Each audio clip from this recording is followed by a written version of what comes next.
What is up, guys? It's your boy Dad Jokes Cacus, and today it's the final day of 2024. So after this, I'm not making a video for an entire year.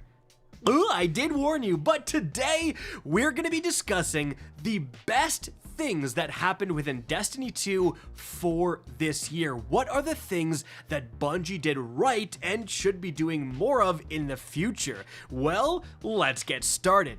Now, right before you call me a Bungie shill, I do want to point out that yesterday I made a video going over the worst things that happened within Destiny 2 this year, so definitely go check that out as well so the force can be balanced, so to speak. Alright, now, starting things off, and this is going in kind of ascending order for how important I feel these things are, we're gonna have legendary weapons.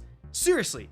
For how old this game is and how many weapons are already in the game, Bungie did a great job of introducing weapons I actually want to grind for this year. First of all, they constantly were introducing new and really good perks. I mean, Envious Arsenal just came out in episode Revenant, and oh my goodness, that has reshaped the meta. Like, some of the best weapons in the game, you want rolls with Envious Arsenal. Not to mention, you also have stuff like Jolting Feedback, which is fantastic as well. Bungie has constantly been adding new weapon perks essentially every single season for quite a while, and a lot of them are really good and do shape up the meta and make you want to acquire new things. But also, we had a lot of brand new stuff. Mainly those things were introduced within the Final Shape expansion, but I mean, we have rocket assisted frame sidearms. Now, I know the first one was technically added in 2023, but we had a lot more this year. We also had area denial frame grenade launchers introduced, and support frame auto rifles. Even though there's only one, it's cracked, and I can't wait for Bungie to add more. Seriously, there was a lot of really unique, really good legendary weapons to chase this year. But moving on from there, the next thing Bungie did right, in my opinion, was exotics. First of all, for the exotic weapons, we have some bangers. I mean, right now, the Alatherium, however you say it, the current season's pass primary ammo stasis grenade launcher, incredibly good weapon. The past season's episode Echo's exotic Choir of One, that thing is cracked. That thing took down Riven with the cheese just doing the hipfire mode. It's crazy good. And then of course you get into the weapons that had multiple roles introduced in the Final Shape. Ergo Sum, a special ammo sword that has so many different incredibly powerful combinations. And then of course you have the exotic class items that have just completely defined prismatic builds after those subclasses were introduced. But then you also have other just good traditional exotic armor pieces. I mean, Speaker's Sight is cracked out of its mind, and the new Rhyme Coat raiment I love as well for a stasis build. There's just been very good exotics this year. Like, even reintroduced exotics from Destiny 1, the Red Death, very good exotic. So I think both legendary weapons and exotic weapons and even armor, I would say Bungie's done a great job this year of making very desirable, very good ones. Now, the hit rate's not been 100%, but it's been pretty darn high. But moving on from there, the next thing that we need to talk about is the Into the Light free update. Now, this arrived leading up to the Final Shape expansion, and it was honestly great. We had the introduction of Onslaught, which was a pretty fun new game mode at the time. Now, with it being reintroduced in episode Revenant, it's kind of ran its course a little bit. I hope it continues to get updated because honestly it is a really fun game mode. But we also had the return of so many iconic weapons. The Mountaintop came back, the Hammerhead, etc. Fantastic weapons from Destiny's past that were back with all new and, for the most part, better perk rolls available to get, and also you could get these shiny versions. That was so cool. Already masterworked with double perks with a little bit of a different look to them. Man, that was the desirable loot. That little extra cherry on top that everyone was going for. But also during this time was the reintroduction of old exotic quests for the Outbreak Perfected and the Whisper of the Worm, which are now available to play.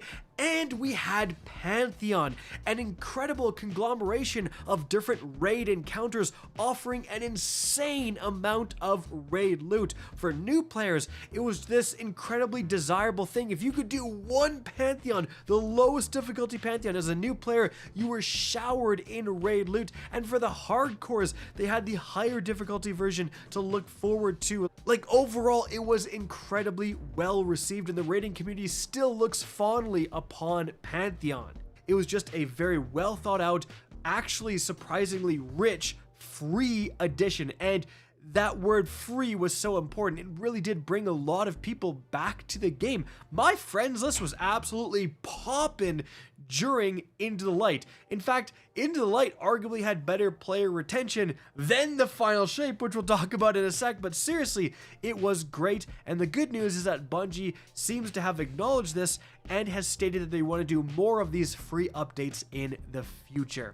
Now, moving on from there, guys, the next thing I want to talk about, this was going to be number one, but I think I got to put something different at number one. You'll see why when we get to it.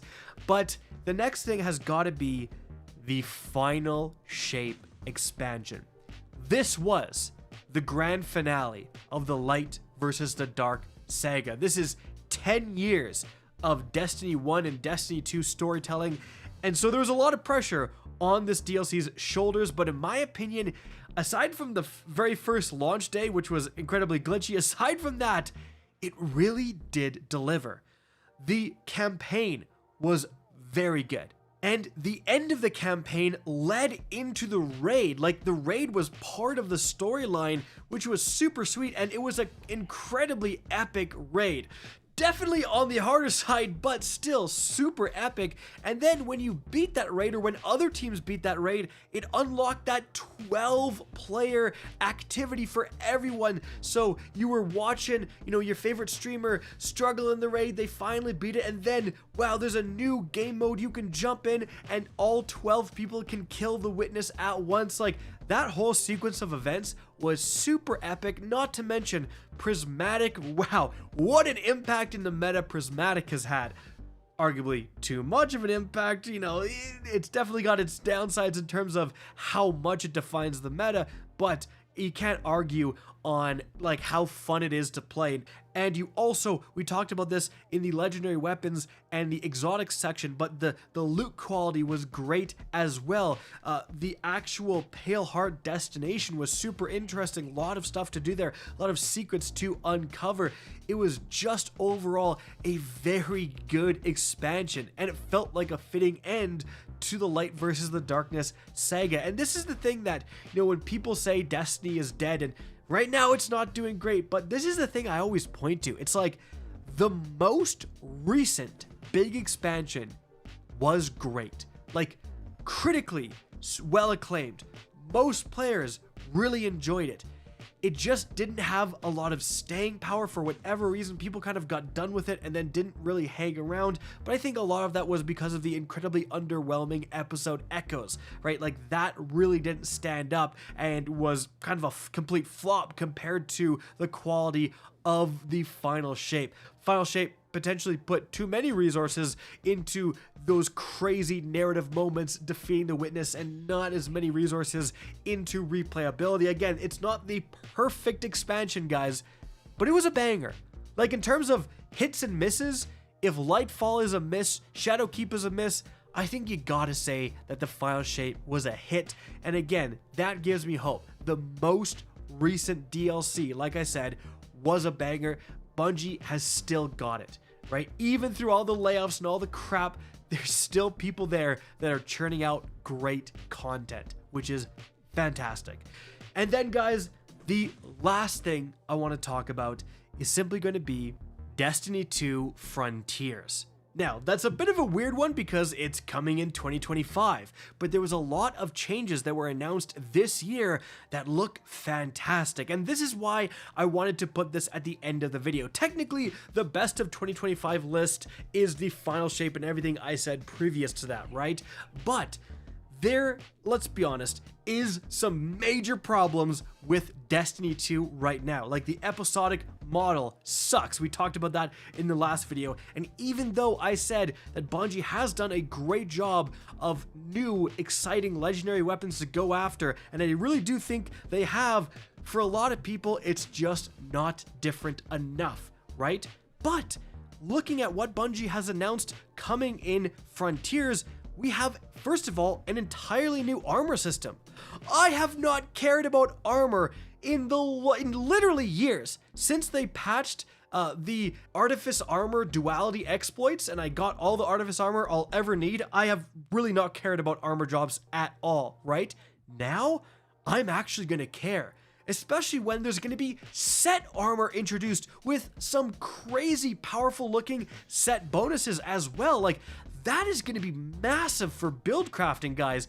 Potentially putting on an armor set that gives you benefits to grenade, and having like a grenade focused class now have access to grenade focused set bonuses. That's crazy. On top of that, weapons are changing as well. You can now like have different tiers of weaponry. You can have masterworked barrels going into that, so you can like get your favorite weapon up to the highest tier possible. Again, we talked about, you know, chasing the shinies within the Into the Light free update. Well, chasing a tier 5 weapon, it's that same kind of thought where it's just a little bit better. You're giving access to the normal version for 99% of people, but if you really want to go hard, you gotta chase that shiny. You gotta chase the best of the best, and that's what this game has been missing. Not to mention a whole new approach to difficulty where you can select your own modifiers, and that's going to influence the loot you get, so you can make it as hard as you want and then go after, again, those shiny new loot drops. So, like, some of the major complaints with Destiny right now, again, the episodic model, the lack of significant content drops, the lack of new locations, the lack of really exciting and dynamic new loot.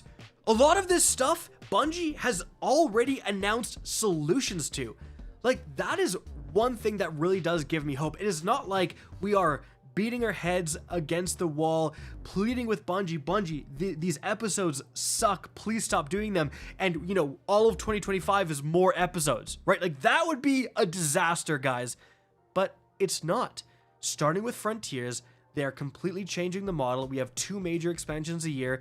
We have more of those free updates akin to Into the Light, which again was a banger this year. So Bungie has already been implementing changes to some of our biggest complaints, and a lot of those got announced this year, and it really does give me a lot of hope. Now, there's certainly a lot of problems with the game, with the studio, and again, we go over a lot of that in the worst of 2024 video, but I think, as always, there's a glimmer of hope, and it's keeping me locked into the franchise, guys. We're not quitting yet.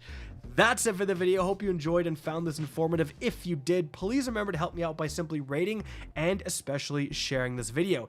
If you guys want to see more Destiny 2 content similar to this, don't be afraid to slap that subscribe button. If you want to get in touch with me and keep up to date with the latest channel activity, the best way is to follow me on Twitter at RickCacus. That is linked in the description down below. Again, I hope you enjoyed the video, and as always, have a good day.